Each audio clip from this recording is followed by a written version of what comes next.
This is Fidel Lopez, and the interrogation tape you are watching is one of the most haunting pieces of evidence ever recorded in a criminal case. Because the man sitting in that room, calmly facing two investigators, has just confessed that he gutted the woman he was dating, took her organs out. But when we were doing making love, she told me something that I really don't. It just she changed my name. She called me the other name of the other guy, and then she said it twice. And she was wrong. And she was confusing me with him.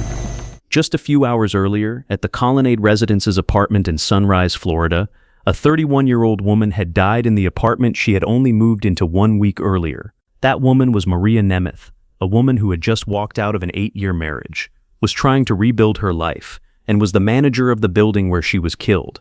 Hello everyone, and in the early morning hours of September 20, Sunrise police received a 911 call from a man reporting that his girlfriend was dying.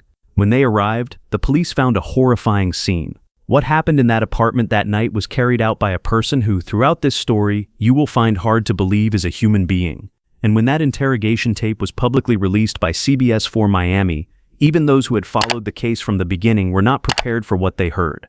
This is the story of a woman who should have been living peacefully in her new apartment, and of the man who took everything she had just because of a name that was called wrong. On Saturday evening, September 19, 2015, Fidel Lopez finished his shift as a mechanic at Florida 595 truck stop and went home to meet Maria Nemeth at the Colonnade Residences apartment on Northwest 108th Terrace in Sunrise, Florida.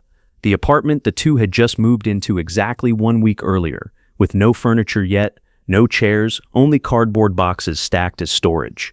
Maria had cooked chicken and black beans for dinner, a normal, cozy meal like any other evening. Afterward, the two drove to Lopez's mother's house in Miami for dinner with the family. According to Lopez's mother, the couple looked happy and loving, with nothing unusual. On the way back, they stopped at a Chili's restaurant near the apartment for margaritas, then stopped at an ABC fine wine and spirits store to buy a bottle of 1800 Reposado tequila before heading home. Once back at the apartment, they sat on the floor, used cardboard boxes as a table, cut limes, and drank tequila while listening to music. It all sounded like a normal night for a couple who had just moved in. But after more than half a bottle of tequila, something changed. Both were heavily intoxicated when they began having sex inside the apartment's closet, and it was in that moment that Maria twice called out the name of her ex-husband Norbert. Lopez immediately left the closet, and what happened next was recorded by neighbors around them. Starting around 1 a.m., sounds of smashing and a man screaming loudly erupted from the apartment and continued non-stop for nearly 2.5 hours. The sliding glass door in the back was completely shattered. Large holes were punched through the drywall. The closet door was ripped off its hinges and thrown into the hallway. A laptop was thrown onto the floor, and the woman living in the apartment directly below later recounted hearing a bang so loud she thought the ceiling was about to collapse on her head. What is notable is that throughout those nearly 2.5 hours, no one heard any woman's voice coming from the apartment, only the man's voice. During that time, Maria was unconscious in the closet, the result of heavy drinking and physical shock after Lopez assaulted her. Lopez returned when she was no longer able to defend herself, and he sexually assaulted her with various objects. Afterward, he carried Maria from the closet to the bathroom, tried using cold water from the shower to wake her, but Maria did not wake up. Lopez went out to the back porch to smoke, began to panic, then went back inside and used items to cover what was left in the closet, washed his hands and arms in the sink before returning to the bathroom to check, and realized Maria was no longer breathing. At 3:30 a.m., on September 20th, 2015, Fidel Lopez called 911. His voice so panicked he could not provide the address to the operator.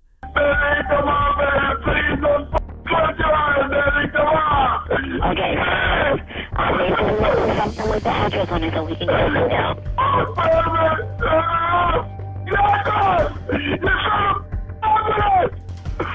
Sir, I need the address so I can put it down. Listen, I'm right. I don't know, it's just to be outside with the dominant scammer. I don't care. She was here. She just ran the apartment with me. She was here. She's a system money in this. Okay. I know, man. She's not breathing, man. She's not breathing. She's gonna die. She's not breathing, man. Come on, man. What apartment are you in? What apartment are you in? The call ended without an address, and police had to trace the location through the system.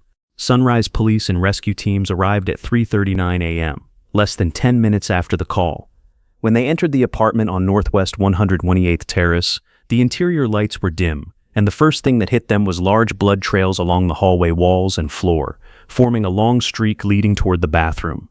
The blood was not just on the floor, it was on the walls, spreading in large patches at person height, as if someone had tried to drag or had been dragged through there. They followed the crying and shouting coming from inside, and what they found there was unlike any crime scene most of them had ever witnessed in their careers.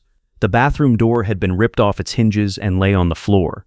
Inside, Fidel Lopez was lying on the floor next to the naked body of Maria Nemeth, trying to shake her awake while crying. Maria lay on the bathroom floor in a large pool of blood, her hair wet, her skin pale, and water still running in the sink. A small detail but enough for the officers to notice, because no one washes their hands in the middle of the night after finding their unconscious girlfriend unless they have a reason to do so. When the officers looked further toward the closet, they stopped. On the closet floor were several chunks of bloody tissue, what the official report by investigator Christopher B. Piper later described as several chunks of bloody tissue on the floor. The closet door was no longer on its hinges. It had been ripped off and lay in the hallway. Inside the closet, besides those chunks of tissue, there were signs that someone had used items to try to cover the scene, things placed on top as if to hide what was underneath. Looking at the entire apartment, the picture became even clearer. The back sliding glass door was shattered into pieces, large holes punched through the drywall, the laptop lying on the floor a significant distance from where it should have been. There were no signs of forced entry from outside, no broken windows, only destruction from the inside, spreading into every corner of an apartment the two had just moved into 1 week earlier and had not yet had time to furnish. The scene was so horrifying that the first officers on scene initially suspected it was the scene of an illegal abortion, before the autopsy confirmed Maria was not pregnant. The Sunrise Fire Rescue Team checked Maria, but found no signs of life. Maria Nemeth was pronounced dead at 4:02 a.m. on September 20, 2015, less than 30 minutes after police arrived. According to the medical examiner's report, the cause of death was blood loss due to being eviscerated. Her organs had been removed from her body. Meanwhile, Lopez was still crying, lying on the bathroom floor, continuing to try to shake Maria awake even though rescue teams were already there. Police did not yet know exactly what had happened in that apartment that night, but they knew one thing for sure. The man crying in front of them knew far more than what he was showing. Lopez was taken into interrogation that same night, and the first story he told sounded simple. The two had been drinking, had rough sex at Maria's request. Maria wanted him to use a beer bottle as a sex toy. Then she went to the bathroom to vomit, and when he came back to check, he found her having trouble breathing, so he called 911. That was the entire story according to Lopez's first version. You know, I'm a man, I'm her man, so whatever she asks me, I'll do it. Okay. You know? Whatever it is. I don't care what it is. Even if she want me to put my hand in her put it. Okay. I'll put it. So she was telling me that, and then I don't remember really if I did it with the bottle too, or if I not, because I was really. An accident during rough sex. But what they saw did not match any detail in his story. The first contradiction, the back sliding glass door was completely shattered, large holes in the drywall, the closet door ripped off its hinges. No amount of rough sex, no matter how rough, could create those marks. The second contradiction, in the closet, someone had used items to try to cover what was on the floor. This was not the action of someone who had just panicked upon finding their unconscious girlfriend. This was the action of someone trying to cover up evidence. The third contradiction, the position and condition of Maria's body did not match Lopez's description.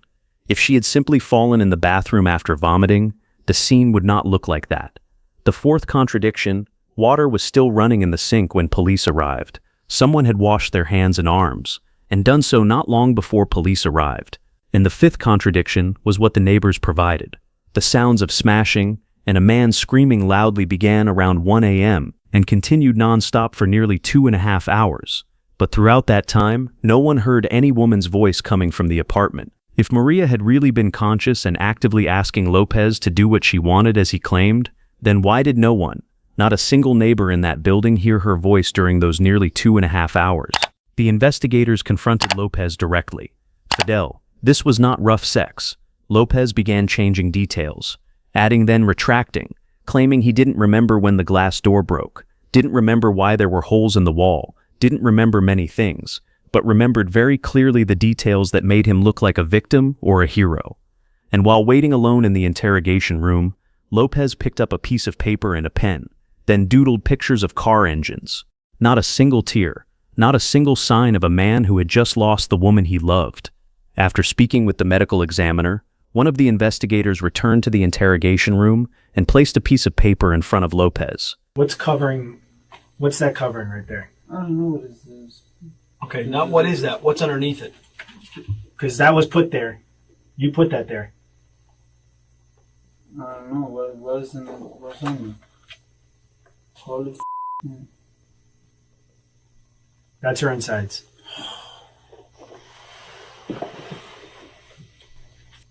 Those are her intestines. So I know you can sit here and you can say you don't remember and this and that. Let me tell you, you're not going to forget that. And the fact that you put something over that, you're not being completely honest with us. That came out of her, was in the closet. You saw it, you covered it, and then you flipped out. You think I would just cover it, and don't you think of listen. throw it away or Listen. Or cover everything else? Look at this scene right here, okay? Mm-hmm. That's all removed and lifted, and that's what's underneath, and that's where she was. Unlike any other case where investigators had to piece together evidence over days, here the killer was sitting right in front of them, and he was about to confess everything. And what he was about to say was even more horrific than anything they could have imagined. To understand what happened in that apartment, it is necessary to understand who Fidel Lopez was before the night of September 19, 2015. Lopez was 24 years old at the time of the crime, of Cuban origin, had immigrated to Florida and worked as a mechanic at Florida 595 truck stop. English was his second language. His primary language was Spanish. When he met Maria, he was living with the mother of his 2 young children. He was in another relationship, had children with someone else, while beginning to date Maria. In 2014, 1 year before the crime, Lopez was arrested for drunken disorderly conduct. His former neighbors had complained about him playing music too loud and parking haphazardly, not caring about those around him. Not the type to cause major trouble, but also not someone who knew how to control himself. And then his ex-girlfriend from high school, who requested anonymity, confirmed that Lopez had been extremely jealous and controlling even back in school. He forbade her from wearing leggings, was ready to fight any male friend who merely greeted her in the school hallway. But what was more notable was her revelation that Lopez had repeatedly tried to insert objects into her, including a candle, even back when they were dating. This behavior completely contradicted Lopez's statement in the interrogation room that he had never done that to anyone before Maria, that this was the first time in his life, that it was all because Maria asked for it. And one final detail from that ex-girlfriend.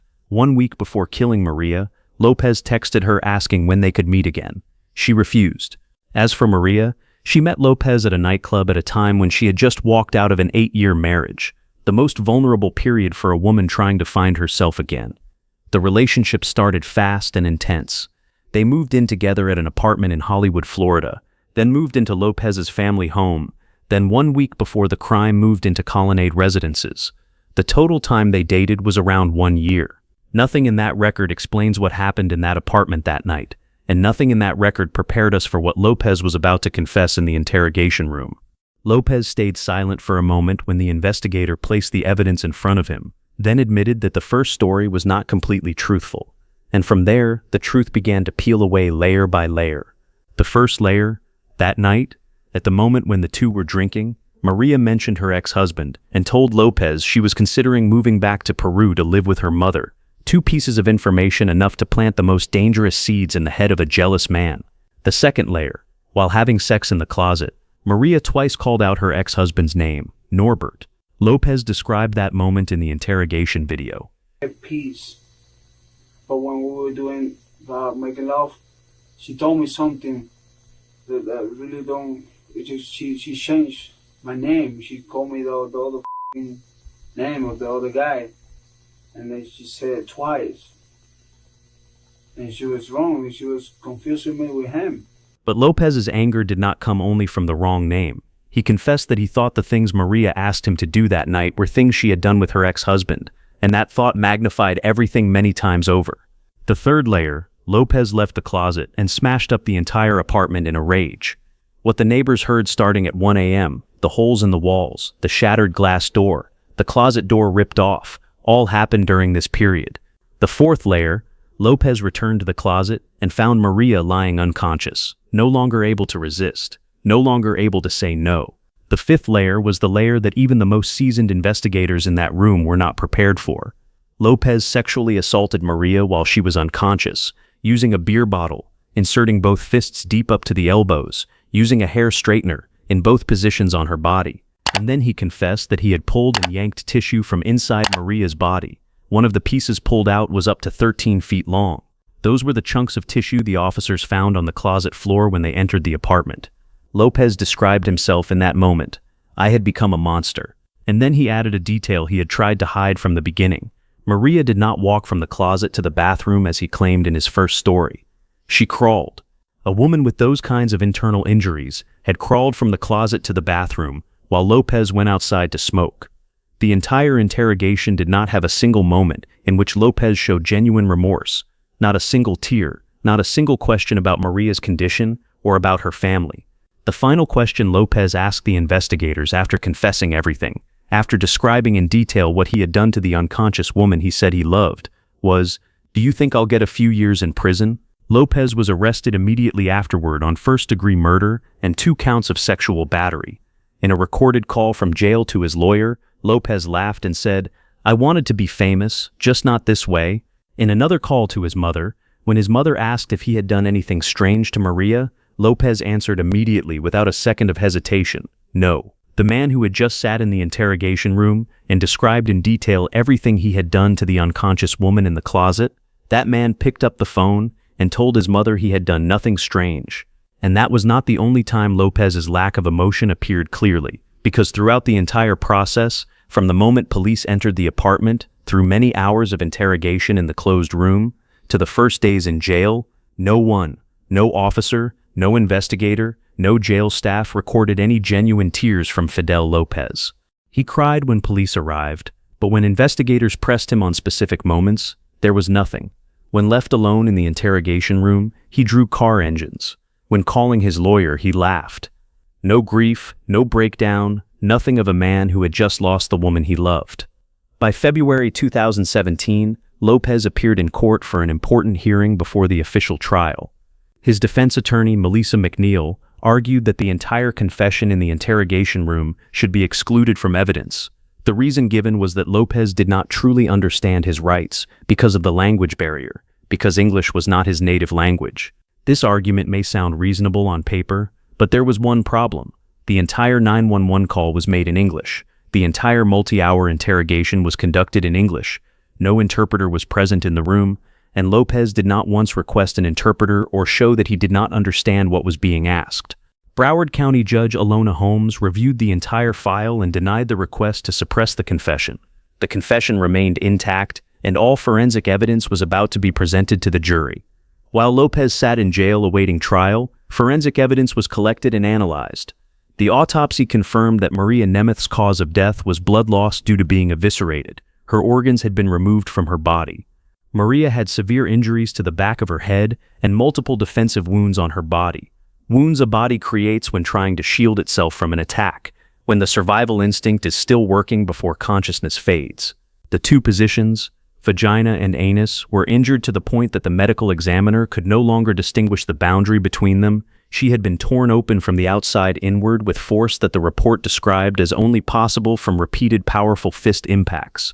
One of the pieces of tissue pulled from inside Maria's body was up to 13 feet long, and the doctor confirmed that the level of pain Maria endured during the heaviest part of the assault was completely unbearable for any conscious person. This confirmed that she had been unconscious during the heaviest assault, that she did not know and did not feel the most horrific part of what happened to her, and that was the only detail in the entire case where one could find even a little bit of relief. At the scene, the forensic team collected DNA and blood samples from the entire apartment, closet, bathroom, hallway, walls, floor, and all were consistent with what Lopez confessed in the interrogation room. The water in the sink confirmed that someone had washed their hands and arms after leaving the closet. Male DNA found on Maria's body was consistent with Lopez's DNA profile. Every detail Lopez confessed in the interrogation room. Layer by layer, every admission was confirmed by forensic evidence, and in many cases, the reality could even be worse than what he was willing to admit. Lopez was arrested that same night of September 20th, 2015 after his statement was fully recorded. But by October 2015, at his first court appearance, Lopez pleaded not guilty. And by July 2017, nearly 2 years after Maria Nemeth died on the bathroom floor of the Colonnade Residences apartment, Lopez suddenly changed his position and pleaded guilty to first-degree murder and sexual battery. The reason was not conscience, the reason was that he faced the death penalty, and pleading guilty was the only way to avoid it. His defense attorney Gabe Ermine negotiated with prosecutors to reduce the sentence to 50 years in prison. The request was denied. Ermine later told the press that Lopez was very remorseful and had fully accepted responsibility, but anyone who had followed the case from the beginning knew that the only person Lopez was trying to protect in that deal was himself.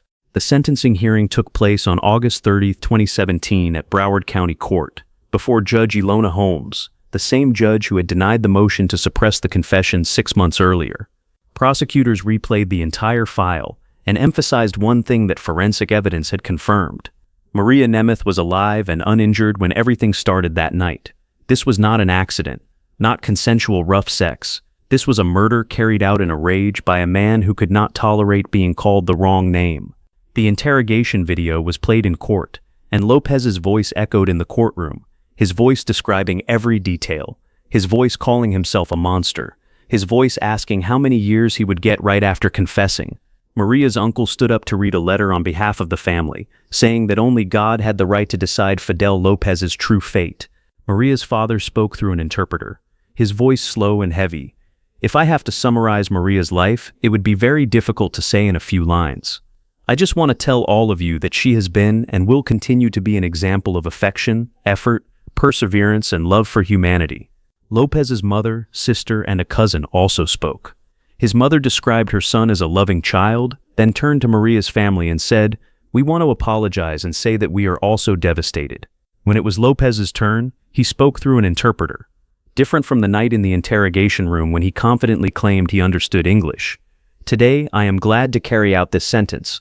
I know what I did must be paid for, and I agree. I will pay with my life for the life I took. To Maria's family, I ask for forgiveness."